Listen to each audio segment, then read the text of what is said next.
Hey everybody, Joe Joseph here for thedailysheeple.com, and this is your news shot. So, SHTFplan.com mirrored Michael Snyder's latest article from the Economic Collapse blog. By the way, Michael Snyder is running for Congress, and you can support his campaign effort by visiting his website, theeconomiccollapseblog.com.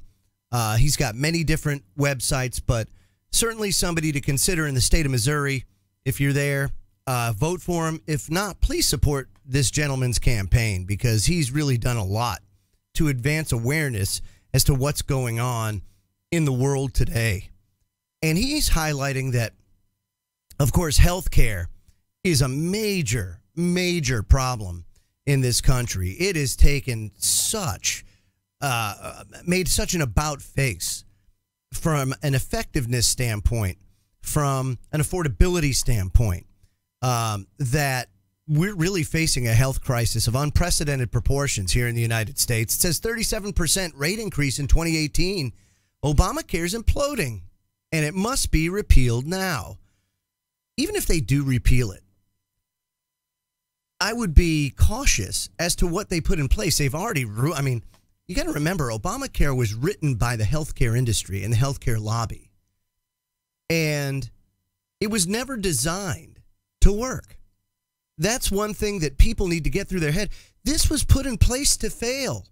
There's no way that Obamacare could have ever been successful because of the reliance on government subsidized healthcare. And that's basically what it is. Even if you got an Obamacare policy, the government would basically act as the employer portion of your healthcare plan. So when you get a job and your employer provides employer health care, there's always a portion that you pay. And of course, that portion over the years has gotten more expensive and more expensive. Now, don't forget that along with you having this increase, there's an equal increase normally on the part of the employer, or in this case, the government. Now, something that President Trump did was he removed that subsidy because it was done by executive order. It was not done by the law. So now Congress, he basically forced Congress's hand to fix this, which was a pretty brilliant move, if you ask me. Using his power, he didn't circumvent any constitutional rights or anything like that. He basically just said, look, enough kicking the can down the road. Let's make a decision. Now, I'm not confident that that decision is going to lead to anything fruitful for us. I truly believe the whole purpose of Obamacare was to usher in a single-payer system, which, like it or not, I think would be better than the current system that's in place, but certainly shouldn't be a replacement. I'm more of a fan of what's called concierge care. And concierge care is a new concept that a lot of doctors are now moving to. And basically what that is instead of, I would do away with all the premiums, I would do away with health insurance, period, minus catastrophic care.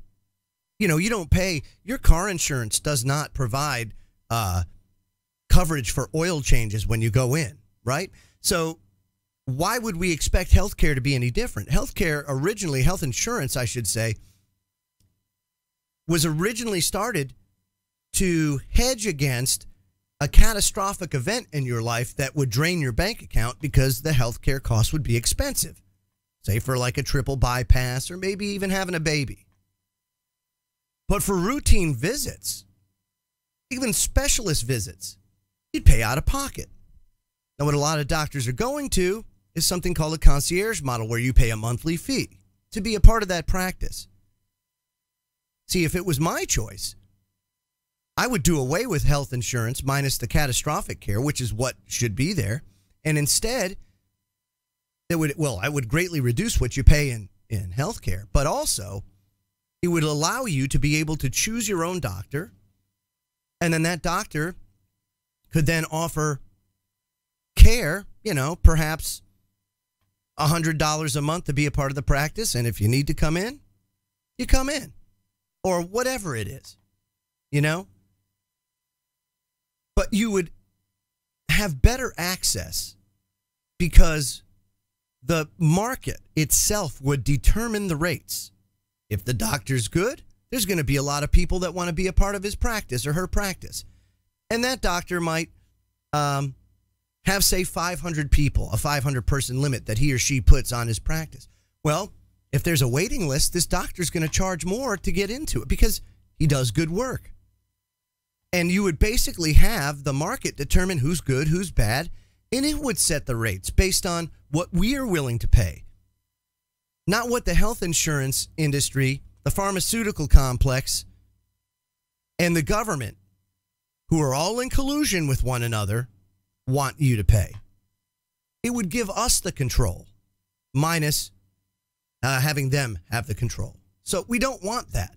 We want the control for ourselves. The only way to do that is to get government out of it, make health insurance what it's supposed to be, and make it easier for people to be able to pay for it out of pocket, vice dealing with this healthcare, this pharmaceutical industrial complex that is just out of control. And you will never, ever have a solution that's good for you coming out of Washington, because they are bought and paid for by the healthcare lobby. And we all know this. Oh, they'll throw you crumbs and show you, oh, we give you a little here, we give you a little there. They'll throw you crumbs, but they won't do anything substantial to save you from having to pay more. Michael Snyder asks, are you ready to pay 37% more for health insurance in 2018? Says Obamacare is imploding faster than most of us imagined, and these rates are absolutely killing hardworking middle-class families all across the country. Stop there. It's killing me. You know, I have a family where my spouse has very specific medical needs that are very expensive. And one of her doctors went to that concierge model. And he's a very sought-after doctor, so you got to pay a lot of money for him. And my insurance won't cover. He's out of network, so I have to do it this way. But I still have to have health insurance. And that health insurance is getting crappier. As I'm sure a lot of you can already tell and experience for yourself, it's getting garbage. It's more garbage than anything else. And the out-of-pocket costs are skyrocketing. You know, another thing that we should really concentrate on and perhaps pressure our non-representing representatives into is putting a cap on the amount of profits that the healthcare industry can charge, or the pharmaceutical complex can charge for these medications. These markups are incredibly over the top and have broken with years of tradition where, you know, for example, in retail, I'll give you an example. It was common practice that you only marked up things 100%. I know it's 100%. That's a hellacious markup.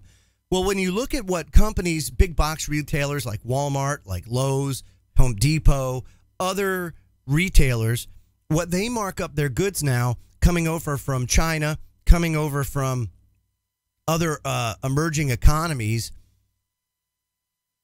a paintbrush that they may buy for $1, they sell for 10, marking it up 1,000%.